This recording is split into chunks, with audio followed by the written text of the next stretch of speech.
Epistemologi adalah cabang filsafat yang mempelajari dan mencoba menentukan kodrat dan skopi pengetahuan, pengendalian, dan dasarnya, serta pertanggungjawaban atas pertanyaan mengenai pengetahuan yang dimiliki.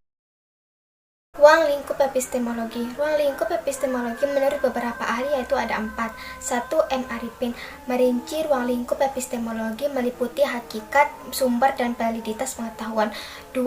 Medlor Ahmad merinci menjadi 6 aspek yaitu hakikat, unsur, macam, tumpuan, batas, dan sasaran pengetahuan. 3. M. Amin Abdullah menilai bahwa seringkali kajian epistemologi lebih banyak terbatas pada dataran konsepsi asal-usul atau sumber pengetahuan secara konseptual filosofis. 4. Paul Suparno menilai epistemologi banyak membicarakan mengenai apa yang membentuk pengetahuan ilmiah, sementara itu aspek-aspek lainnya justru diabaikan dalam pembahasan epistemologi atau setidak-tidaknya kurang mendapat perhatian yang layak.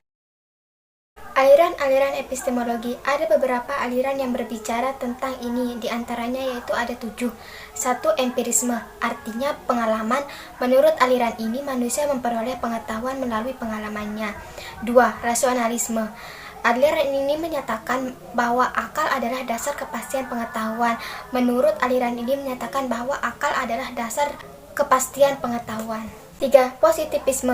Pada dasarnya, positivisme bukanlah suatu aliran yang dapat berdiri sendiri. Aliran ini menyempurnakan empirisme dan rasionalisme. 4.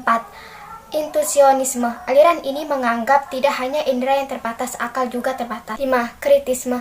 Metode berpikirnya disebut metode kritis. Walaupun ia mendasarkan diri dari nilai yang tinggi dari akal, tetapi ia tidak mengingkari bahwa adanya persoalan-persoalan yang melampaui akal. 6. Idealisme. Idealisme adalah suatu aliran yang mengajarkan bahwa hakikat dunia fisik hanya dapat dipahami dalam kaitan dengan jiwa dan roh. 7. Pengaruh epistemologi. Secara global, epistemologi berpengaruh terhadap peradaban manusia. Epistemologi dan pendidikan. Epistemologi seperti halnya metafisika berada pada dasar pemikiran dan aktivitas manusia. Sistem-sistem pendidikan bersinggungan dengan pengetahuan dan karena itu epistemologi merupakan determinan utama paham-paham dan praktik-praktik pendidikan.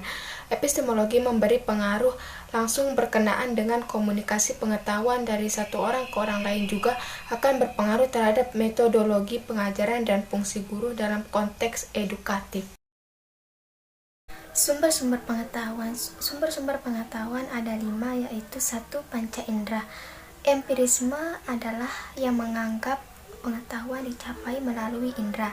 2. Otoritas. Pengetahuan otoritas diakui sebagai kebenaran karena ini berasal dari para ahli. 3. Akal pikir.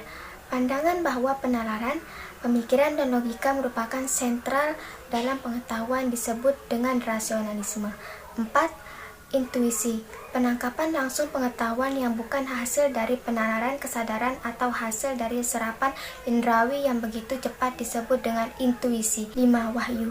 Wahyu adalah komunikasi dengan Tuhan yang berisi tentang kemauan Tuhan.